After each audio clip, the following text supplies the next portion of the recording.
तो दगड़ियों, स्वागत है आपका इस चैनल में।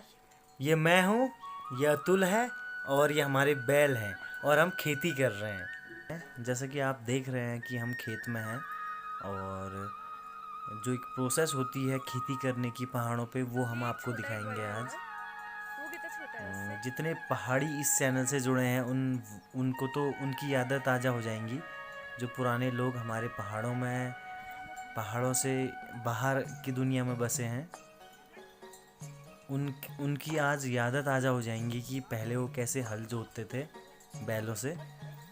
और ये वीडियो उनके लिए भी है जिन्होंने कभी बैलों से हल की जुताई नहीं देखी है, कैसे हम अपने खेतों में अनाज उगाते हैं। देखो दोस्तों, इतना आसान नहीं है पहाड़ों की ज़िंदगी और पहाड़ों में खेती करना, क्योंकि मेहनत बहुत ज़्यादा है और फल बहुत कम मिलता है। क्योंकि जैसे आप देख रहे हो, ये जो एरिया है मेरे सामने का, छोटे छोटे खेत हैं सभी के। अब ये छोटे छोटे खेत जो हैं वो सबके अलग अलग खेत हैं। अगर हम एक खेत में भी कुछ उगाते हैं तो इतना ही खेत का हमको मिलेगा।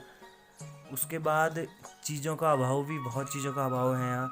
जैसे जो प्लेन्स के लोग हैं, बड़े बड़े खेतों में खेती करते हैं, बड़े बड़े एरिए में, तो उनकी तो बहुत अत्यधिक मात्रा में खेती उनकी होती है और उसी खेती से उनका घर भी चल जाता है, घर की आमदनी भी आ जाती है और सब कुछ हो जाता है। लेकिन पहाड़ों में कभी ऐसा हो नहीं पाया आज तक और होता नहीं ऐसा। कारण ये है कि पहाड़ों की खेती बहुत ही छोटी मात्रा में होती है, लोग के पास इतनी ज़मीनें नहीं होती।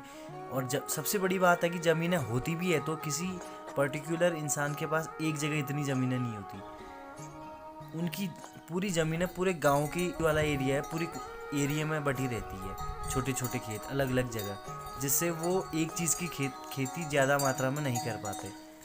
और ये हमारा एक दुर्भाग्य मानो, या अब क्या समझ सकते हैं इसको। लेकिन मेहनत बहुत ज़्यादा है पहाड़ों में खेती करने के लिए और उसका फल हमें उतना नहीं मिल पाता। तो आप देख रहे हैं, अभी हम बैलों से अपने खेत की जुताई कर रहे हैं और अभी हम यहाँ भट्टे और मक्का होता है ना, पहाड़ी में घोगा बोलते हैं, वो उगा रहे हैं यहाँ पे। तो दोस्तों, जैसे कि आपको पता है कि अभी अप्रैल मई जून ये वाला जो सीज़न चल रहा है, इस सीज़न पे होता क्या है एक्चुअल में पहाड़ों में, हम गेहूं की कटाई ख़त्म कर देते हैं। कटाई करने के बाद जो नया सीज़न स्टार्ट होता है खेती का, उसमें हम धान हो गए, भट्ट हो गए, मक्का हो गया, मड़वा हो गया, इन चीज़ों की खेती हम यहाँ से शुरू करते हैं। यहाँ पे इन चीज़ों की खेती करते हैं, तब जाके ये अक्टूबर नवंबर के टाइम पे हम इनकी कटाई करते हैं। वैसे मैं एक बात बताऊं तो मैं भी आज काफ़ी दिनों बाद खेतों में गया हूँ, क्योंकि काफ़ी टाइम हो गया जब से जॉब लगी है। तब से जब हम खेती करते उस टाइम पे मुश्किल से कभी छुट्टी मिलती है, और मिलती भी है तो उतना हम खेतों पे नहीं जा पाते हैं, क्योंकि कई काम हो जाते हैं। मतलब ऐसी बात नहीं है, क्योंकि मैं पहले भी जब हम बचपन में थे तो दादाजी, अपने पापा जी और चाचा जी ये लोग जाते थे, इनके साथ हम काफ़ी टाइम तक हम भी खेतों में जाते थे।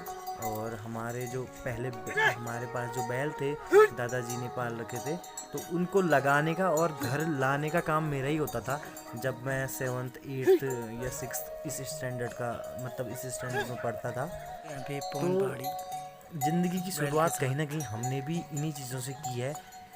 लेकिन अब हम देख रहे हैं पहाड़ों में धीरे धीरे ये चीज़ें सारी ख़त्म होते जा रही है। मतलब काफ़ी चेंजेस आने लग गए हैं पहाड़ों की ज़िंदगी में। अब एक टाइम अलग था, वो टाइम जब हम कुछ करते थे।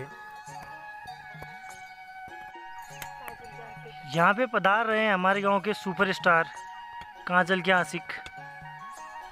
ये वैसे मॉडल भी हैं, लेकिन आज ये यहाँ बैलों के साथ आए हैं।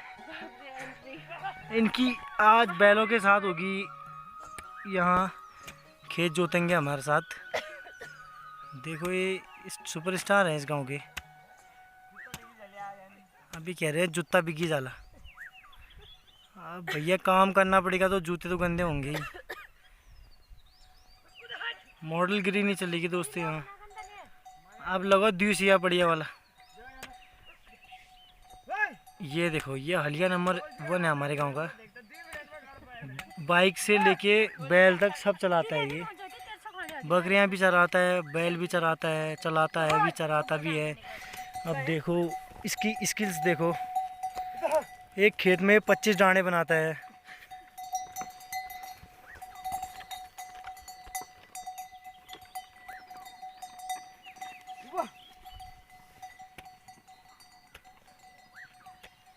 ये है काजल का आशिक।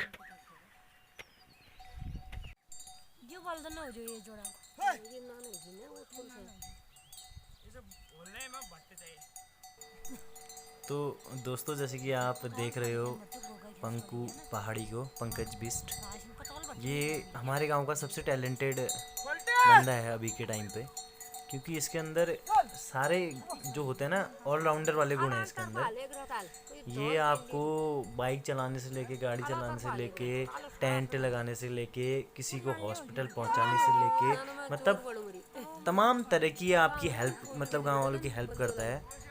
मैं तो यही दुआ करता हूँ भगवान से कि इसका भविष्य बहुत उज्जवल हो, और आपको किसी भी प्रकार का काम पड़े तो इससे ज़रूर संपर्क करें। और यहाँ ईज़ा लोगों की पार्लियामेंट में मीटिंग चल रही है कि अगले खेत में क्या बोया जाए क्या नहीं। तो दोस्तों, इसी के साथ धन्यवाद वीडियो को देखने के लिए।